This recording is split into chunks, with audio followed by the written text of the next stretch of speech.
साधक के लिए। एक साधक साधु विचरता हुआ साधु कहिए घूमता घूमता किसी मंदिर में चला गया है। मंदिर के उस बरामदे में ये साधु बैठा रहता है। बैठने के अतिरिक्त जो सामान्य व्यक्ति को दिखाई देता है, बैठने के अतिरिक्त और कुछ नहीं करता। बैठ के क्या करता है ये तो हमारी आंखें देख नहीं सकती, लेकिन वह व्यक्ति 24 घंटों यूं कहिएगा जब भी कोई उसे देखता है तो बैठा हुआ ही देखता है। दिन भर बैठा रहता होगा, रात को थोड़ी देर के लिए विश्राम के लिए जरूर लेटते होंगे। ये भी स्वास्थ्य संबंधी नियम है। लेटना थोड़े समय के लिए, अधिक समय के लिए नहीं। 6 घंटे से ज्यादा की नींद एक साधक के लिए ठीक नहीं। सो ये साधना संबंधी बातें हैं। सो वे व्यक्ति साधु सिर्फ बैठा ही नहीं रहता होगा, रात को थोड़े समय के लिए लेटता भी होगा। पुजारी को लगा कोई जेन्युइन साधु है, कहीं आता जाता नहीं है, किसी से मांगता नहीं है, बैठा ही रहता है। तो सिर्फ बैठा तो नहीं रहता होगा, हर वक्त इसके अंदर चिंतन मनन चला रहता है। भगवत आराधना, किसी न किसी प्रकार की उपासना चली रहती होगी। अन्यथा उपासना का बल न मिले, साधना का बल न मिले तो इतनी देर तक बैठना संभव नहीं है। साधना अपने आप में साधक चुनो बहुत ऊर्जा देती है, बहुत ताकत देती है, कहीं ज्यादा जो आप सोचते हो कि भोजन से मिलती है। भोजन से तो ऊर्जा न भी मिले तो भी गुजारा चलेगा, लेकिन एक साधक को साधना से ऊर्जा न मिले तो गुजारा मुश्किल है, तो गुजारा नहीं हो सकेगा। तो साधना से बहुत ऊर्जा प्राप्त होती है। यह साधक इसी प्रकार का था, इसे साधना से पर्याप्त ऊर्जा प्राप्त होती थी। पुजारी को लगा भगवान को भोग रोज लगता है, जो प्रसाद बचता है मैं कुछ ही स्वयं ले लेता हूं, अधिक होता है तो एक वक्त का प्रसाद इनको देना शुरू कर दिया। एक वक्त ही खाके तो वे संतुष्ट है। जो परमात्मा के घर से मिला, प्रसाद मिला, अन्नपते ये अन्न है तेरा दान महान करके अपने ग्रहण करता है। एक व्यवस्थापक हैं, प्रबंधक हैं वहां के, उन्हें इस साधु का बैठना अच्छा नहीं लगा।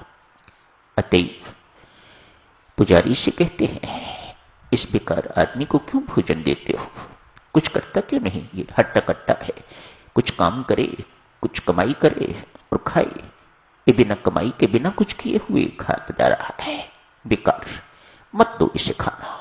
प्रबंधक का हुक्म था, पुजारी को मानना पड़ा।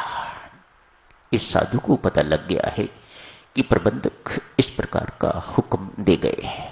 अतएव थोड़े समय के लिए मंदिर से उठ के तो कहीं पास गली मोहल्ले में जाते हैं, जाके भिक्षा मांग के भोजन ग्रहण करके सेवन करके पुनः वापस आ जाते हैं।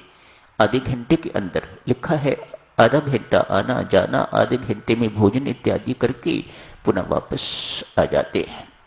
सुबह जिस वक्त पुजारी आता होगा उस वक्त से लेके रात पुजारी के जाने तक ये व्यक्ति बैठा रहता है।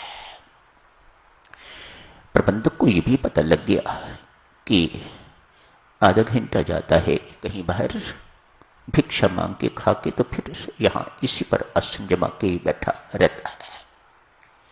आज रहा नहीं गया। प्रबंधक की अपनी सुपीरियरिटी होती है, व्यवस्थापकों का अपना अभिमान हुआ करता है। हम यहाँ के प्रबंधक हैं, हम यहाँ की देखभाल करने वाले हैं, हमारा यहाँ पर शासन है, हमारा यहाँ पर नियंत्रण है, इत्यादि इत्यादि। ये सुपीरियरिटी की बातें किसी में ना आए तो फिर तो वह साधक हो जाएगा। सो अभी हम लोगों में इन चीजों की बड़ी कसर है। हमारे अंदर सुपीरियरिटी ना आए ये देखने में नहीं मिलता, उत्कृष्टता ना आए ये देखने में नहीं मिलता। और उत्कृष्टता का आना, सुपीरियरिटी का आना देवियों सज्जनों अहंकार का चिन्ह है, इसमें कोई शक नहीं है। आज वह जाके प्रबंधक इस साधु से पूछता है, मिस्टर, सारा दिन बैठे रहते हो, हट्टे कट्टे हो, सेहत अच्छी है तुम्हारी, कुछ कामकाज क्यों नहीं करते, बेकार की क्यों खाते हो?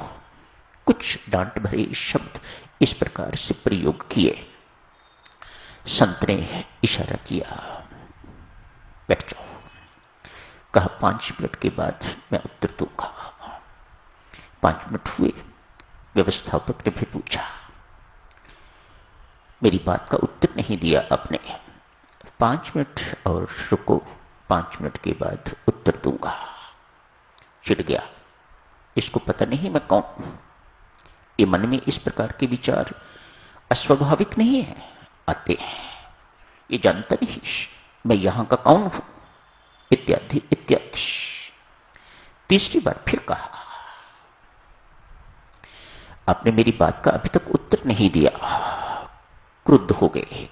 कहा 5 मिनट और रुको। आवेश में आके तो लौट गए। रास्ते में जाके परमेश्वर की कृपा हुई, थोड़ी मति हुई, सुदृश विचार आया, मैं 15 मिनट के लिए इसके पास निश्चल नहीं बैठ सका। ये 24 घंटों निश्चल बैठता है और ना जाने कब से, मुझे अवधि पता नहीं, कब से इस प्रकार का बैठता है।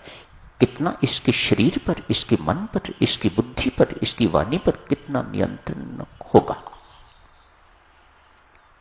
ऐसा व्यक्ति साधारण नहीं, नतमस्तक होने की जरूरत है।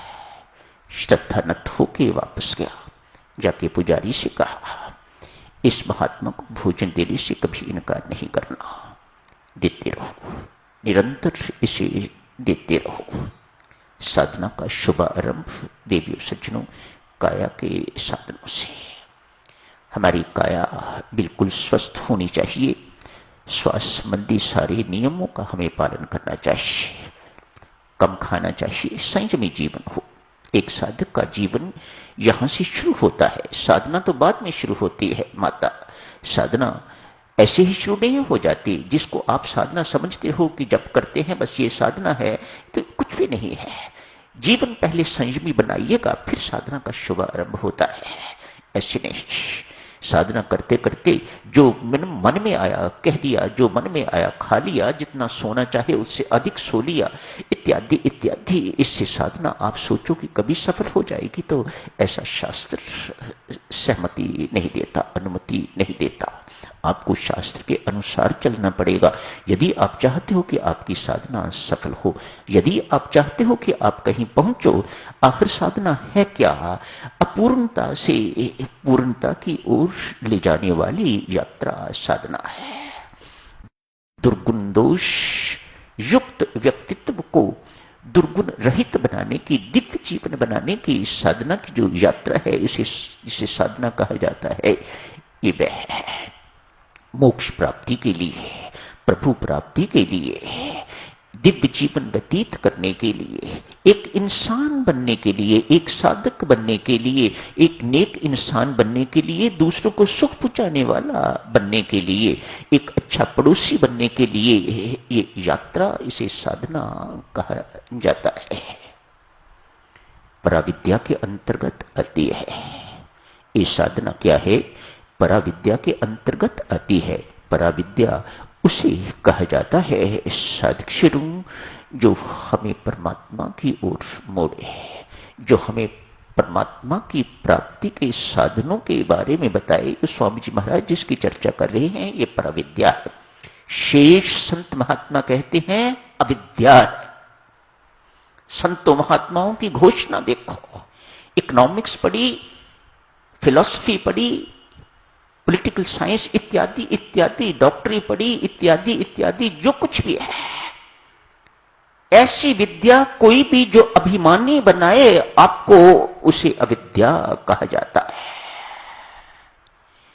विद्या वह है जो व्यक्ति को नम्र निरअभिमानी बनाए, जो मोक्ष की ओर ले जाए, जो परमात्मा की प्राप्ति की ओर हमारी यात्रा को आगे ले जाती जाए, उसे पराविद्या कहा जाता है। तो आज यहीं समाप्त करने की इजाजत दीजिएगा। धन्यवाद।